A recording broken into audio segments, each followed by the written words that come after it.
10వ తరగతి పరీక్షలను సమర్థవంతంగా నిర్వహించలేని చేతగాని సీఎం రేవంత్ రెడ్డి ప్రభుత్వం విద్యార్థుల జీవితాలతో ఆటలాడుకుంటుందని ఎక్స్లో ఎమ్మెల్సీ కవిత ఆరోపించారు.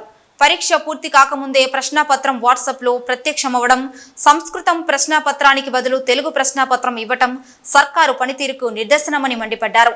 విద్యాశాఖను సీఎం రేవంత్ రెడ్డి తన వద్ద అట్టిపెట్టుకోవటం వల్లే రాష్ట్రంలో విద్యారంగం విస్మరణకు గురవుతోందని ఆరోపించారు. ప్రభుత్వ తప్పిదాలను ఎత్తి చూపుతున్న వారిపై బూతులు తిట్టడం మానేసి పాలనపై దృష్టి పెట్టి ఇలాంటి ఘటనలు పునరావృతం కాకుండా పకడ్బందీ చర్యలు తీసుకోవాలని డిమాండ్ చేశారు. జై తెలంగాణ. ఈరోజు మా ప్రెస్ మిత్రులందరినీ కూడా ప్రత్యేకించి క్షమించమని కోరుతా ఉన్నా. మీకు కూడా కూర్చిల్లేవు, మాకు కూడా కూర్చిల్లేవు. కాకపోతే నెక్స్ట్ టైం కొంచెం మంచిగా ఆర్గనైజ్ చేసుకుంటాం. ఇబ్బంది అయినందుకు క్షమించాలని కోరుతున్నాను. 1. 2, మొదటి రౌండ్ టేబుల్ సమావేశం తెలంగాణ జాగృతి యునైటెడ్ పూలే ప్రింట్ ఆధ్వర్యంలో ఎప్పుడైతే మొదటి రౌండ్ టేబుల్ సమావేశం పెట్టామో బీసీల హక్కుల సాధన కోసం, అసెంబ్లీలో పూలే విగ్రహ సాధన కోసం, బీసీల విద్యా ఉద్యోగ రాజకీయ రిజర్వేషన్లు సాధించడం కోసం ఎప్పుడైతే మొదటి రౌండ్ టేబుల్ సమావేశం పెట్టినామో ఆనాడు మొక్కుకోవడం జరిగింది. ఎప్పుడైతే ఈ బిల్లులు అసెంబ్లీలో మండలిలో మన రాష్ట్రంలో పాస్ అవుతాయో ఆనాడు కొమరెల్లి మల్లన్న దగ్గరకు వచ్చి దర్శనం చేసుకుంటామని మొక్కుకోవడం జరిగింది. ఇవాళ ఆ మొక్కు చెల్లించుకోవడం కోసమని మరి యునైటెడ్ పూలే ప్రింట్ నాయకులు, తెలంగాణ జాగృతి నాయకులు అందరూ కూడా ఇక్కడికి రావడం జరిగింది. మరి బీఆర్ఎస్ పార్టీ నాయకులు రాష్ట్ర వ్యాప్తంగా ఈ బిల్లు సాధనలో వెన్నుదన్నుగా నిలిచినటువంటి వారందరూ కూడా మరి వచ్చి ఇక్కడ దర్శనం చేసుకోవడం జరిగింది. అదేవిధంగా స్థానిక జనగామ నియోజకవర్గానికి సంబంధించినటువంటి నాయకులు గౌరవనీయులు పెద్దలు ముత్తిరెడ్డి యాదగిరెడ్డి గారు, అట్లానే లోకల్గా ఉండేటటువంటి ప్రతి ఒక్క నాయకులందరికీ కూడా పేరు పేరున హృదయపూర్వకంగా నమస్కారాలు తెలియజేస్తా ఉన్నా. మీ అందరు కూడా ఈ సాధనలో సాయం చేసినందుకు మీకు నమస్కారాలు తెలియజేస్తున్నాం. ముందుగా ఇవాళ ప్రభుత్వాన్ని మేము కోరేది ఒకటే. ఫస్ట్ డిమాండ్ బహుజనులందరికీ కూడా ఈ భారతదేశంలో విముక్తి కలగాలని చెప్పి ప్రయత్నం చేసి బాబాసాహెబ్ అంబేద్కర్ గారికి కూడా స్ఫూర్తిదాయకంగా నిలిచినటువంటి మహనీయుడు జ్యోతిబా పూలే విగ్రహాన్ని ఎట్టి పరిస్థితుల్లో తెలంగాణ రాష్ట్ర అసెంబ్లీలో పెట్టాలనేటటువంటిది ప్రథమ డిమాండ్గా మేము ప్రభుత్వానికి తెలియజేస్తా ఉన్నాం.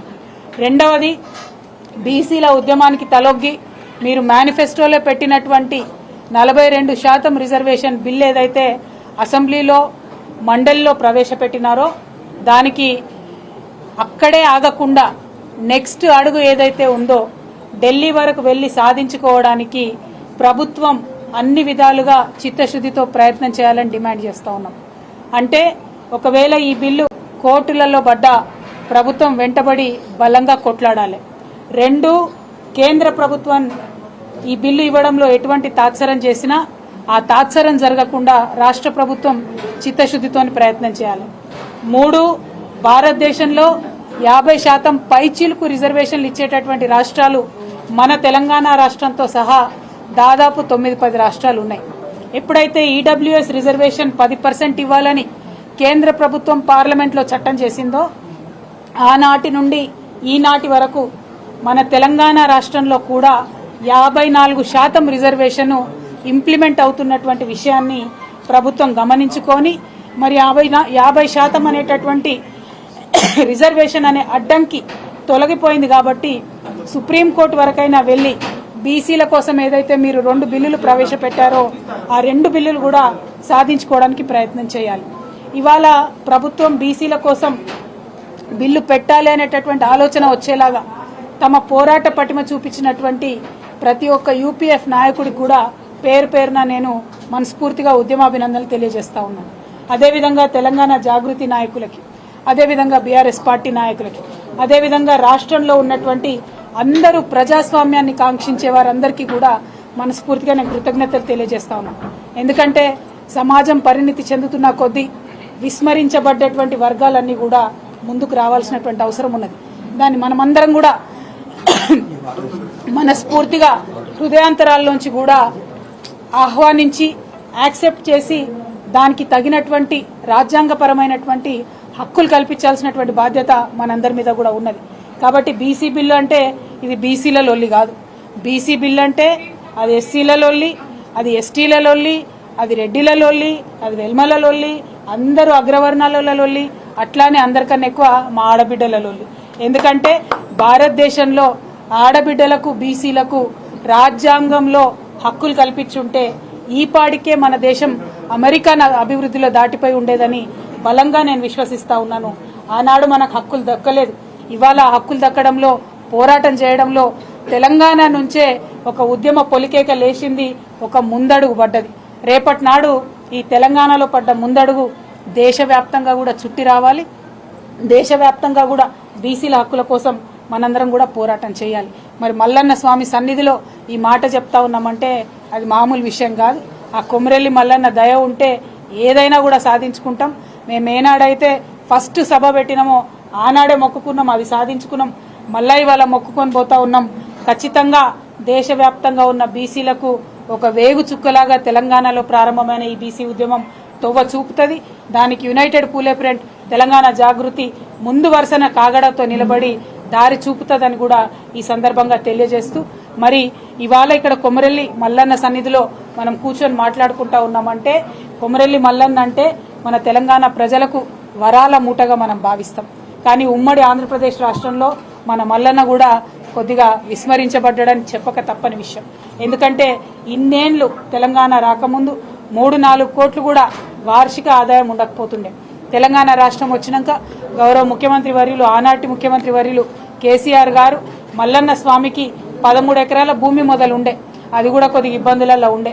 మొదల 13 ఎకరాల భూమి వివాదాన్ని 19 ఎకరాల భూమి వివాదాన్ని పరిష్కరించి మల్లన్న స్వామికి మాన్యం ఉండాలి అని చెప్పి 136 ఎకరాల భూమిని మల్లన్న స్వామికి ప్రభుత్వం తరఫున ఇచ్చి, ఆల్మోస్ట్ తిరుపతిలో ఎట్లా అయితే వసతి గృహాలు ఉంటాయో అట్లా ఉండాలి మా మల్లన్న స్వామి దేవాలయం అని చెప్పి కేసీఆర్ గారు కలలు కన్నారు.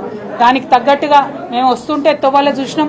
గుట్ట మీద దాదాపు 50 గదులతోని ఇవాళ సత్రాల నిర్మాణం అవుతా ఉన్నాయి. మల్లన్న స్వామి దగ్గరకు వచ్చేటటువంటి రోడ్లు స్వయంగా కేసీఆర్ గారు నిలబడి మరి రోడ్లు అన్ని సైడ్లు బాగుండాలని చెప్పి రోడ్లు వేయించడం, స్వామివారి ఆలయానికి సంబంధించి అన్ని రకాల కార్యక్రమాలు సమయానికి జరిగేటట్టుగా ఆలోచన చేయడం. అందులో ప్రత్యేకించి మనం చూసుకుంటే ఇప్పుడు నేను చెప్పినట్టు 50 గదుల రూమ్లతో పాటు క్యూ కాంప్లెక్స్ భవనం 12 కోట్లతోని, పట్నాల మండపం 3.5 కోట్లతోని, పల్లమ్మ దేవాలయ మండపం 2 కోట్లతోని, సూదిమాను గుండు అట్లనే డమరుకం నేను చూసిన చీకట్ల రాలే, ఇప్పుడు వెలుతురులో కనబడతలేదు కానీ చీకట్ల చాలా బాగా కనబడుతుందట. ఆ డమరుకం నిర్మాణానికి 70 లక్షలు, దాసారం గుట్ట రోడ్డుకు 6 కోట్లు, దేవాలయం వద్ద సీసీ రోడ్లకు ఒక 3 కోట్లు, షాపింగ్ కాంప్లెక్స్ కి 20 గదులు ఒక 2 కోట్లతో నిర్మాణం, అట్లానే బుకింగ్ కౌంటరు లడ్డూ కొరకు ఒక 50 లక్షలతోని, రాజీవ్ రహదారి నుండి మన దేవాలయం వరకు డబుల్ రోడ్డు నిర్మాణం కోసం 13 కోట్లు, ఈ దేవాలయానికి వెండి దర్వాజాలు, అట్లానే మల్లికార్జున స్వామి వారికి బంగారు కిరీటం 1 కోటి రూపాయలతోని, అట్లానే 2014 నుండి 2023 వరకు పెట్టినటువంటి ఖర్చు మొత్తం ఆ మల్లన్న స్వామి దయ వల్ల ఆయన కేసీఆర్ గారితో పెట్టించుకున్న ఖర్చు 50 కోట్ల రూపాయలు అని చెప్పి ఈ సందర్భంగా నేను తెలియజేస్తా ఉన్నాను. అంతేకాదు మరి మా మల్లన్న స్వామి దయతో తెలంగాణ సుభిక్షంగా ఉండాలని చెప్పి తెలంగాణ రాష్ట్రానికి వరప్రదాయిని అయినటువంటి కాళేశ్వరంలో భాగమైనటువంటి మల్లన్న సాగర్ రిజర్వాయర్, అది ఎంత గొప్ప రిజర్వాయర్ అంటే world's largest man made reservoir కింద మనం చెప్పుకోవచ్చు. 90 టీఎంసీలతోని తెలంగాణ నెత్తి మీద నీటి కుండ పెట్టినట్టే ఉండేటటువంటి ఆ మహా పెద్ద రిజర్వాయర్కి మల్లన్న పేరు పెట్టి మల్లన్న సాగర్ అని పేరు పెట్టుకోవడం జరిగింది. అట్లానే కొమరవెల్లి గ్రామం సపరేట్గా, ఈ కొమరవెల్లి ఒక మండలాన్ని గౌరవ ముఖ్యమంత్రి కేసీఆర్ గారు చేయడం జరిగింది. మరి రేపు పొద్దున డీలిమిటేషన్ అయితే కొమరవెల్లి ఒక సపరేట్ నియోజకవర్గం కూడా ఏర్పాటు అవుతుందని కూడా మనస్ఫూర్తిగా ఆనాడు కేసీఆర్ గారు ఆకాంక్షించడం కూడా జరిగింది. ఈ విధంగా మన తెలంగాణలో ఉన్నటువంటి మన వరాల మూట అయినటువంటి మల్లన్న దేవాలయానికి బీఆర్ఎస్ ప్రభుత్వం ఎంత చేయాలనో అంత చేసింది. ఇక ముందు కూడా మల్లన్న స్వామి దయ వల్ల తప్పకుండా వారి వైభవం అట్లానే కొనసాగాలని చెప్పి కొనసాగుతుందని నేను కోరుతా ఉన్నాను. మరి ఇవాళ మళ్ళీ ఒకసారి ఆ మల్లన్న స్వామి దయ వల్ల బీసీ బిల్లులు 2 కూడా అసెంబ్లీలో కౌన్సిల్లో పాస్ అయినాయి. ప్రభుత్వం ఎప్పుడైతే బిల్లు గురించి మాట్లాడిందో ఆనాడు కేవలం జాగృతి నాయకులు, యూపీఎఫ్ నాయకులు మాత్రమే మరి 1 కాదు 3 బిల్లులు పెట్టాలి, విద్యకు సపరేట్గా, ఉద్యోగానికి సపరేట్గా, రాజకీయ రిజర్వేషన్లు సపరేట్గా బిల్లులు పెట్టాలని కోరినాం. ప్రభుత్వం కూడా ఆలోచన చేసింది. మరి దాంట్లో న్యాయం ఉందనుకున్నారు, 2 బిల్లులు పెట్టినారు, విద్యా ఉద్యోగం కలిపి ఒక బిల్లు, రాజకీయ రిజర్వేషన్లు కలిపి ఒక బిల్లు. సో త్వరితగతిన ఇవి సాధించుకోవడానికి తప్పకుండా మేము ప్రయత్నం చేస్తాం. మరి వాళ్ళ ప్రెస్ మీట్లో పాల్గొన్నటువంటి స్థానిక నాయకుడైనటువంటి కొట్టాల యాదగిరి గారిని, మా మహేందర్ అన్నను, మా కుమారస్వామి అన్నను, మా గోపు సదానందం అన్న గారిని, తమ్ముడు అశోక్ యాదవ్, తమ్ముడు దత్తాత్రేయ, మా కీర్తిలత గౌడ్ చెల్లి, అట్లానే మా హరి అన్న వడ్డెర సంఘం, అట్లానే విజయేంద్ర అన్న, సాల్వాచారి గారు, మా శ్రీనివాస్ గారు, మా కుమ్మరి రాము గారు, సేవెల్లి సంపత్ గారు మాజీ చైర్మన్ చేసినారు, భిక్షపతి గారు స్థానిక నాయకులు మండలాధ్యక్షులు, అట్లానే అన్న పూసల సంఘం సీనన్న గారు, మా ఎంబీసీ నాయకులు నరహరి గారు, చెల్లి పేరు మానస గారు, అట్లానే మా సుమిత్రమ్మ గారు, ఇట్లా యూపీఎఫ్ లో పోరాటం చేసి పాల్గొన్నటువంటి మహిళలందరికీ కూడా పేరు పేరున హృదయపూర్వకంగా నా నమస్కారాలు తెలియజేస్తూ, మరి ముఖ్యంగా ప్రెస్ మిత్రులకు ఇబ్బంది జరిగినందుకు క్షమించమని కోరుతూ థ్యాంక్ యూ. జై తెలంగాణ, జై కేసీఆర్, జై బీసీ.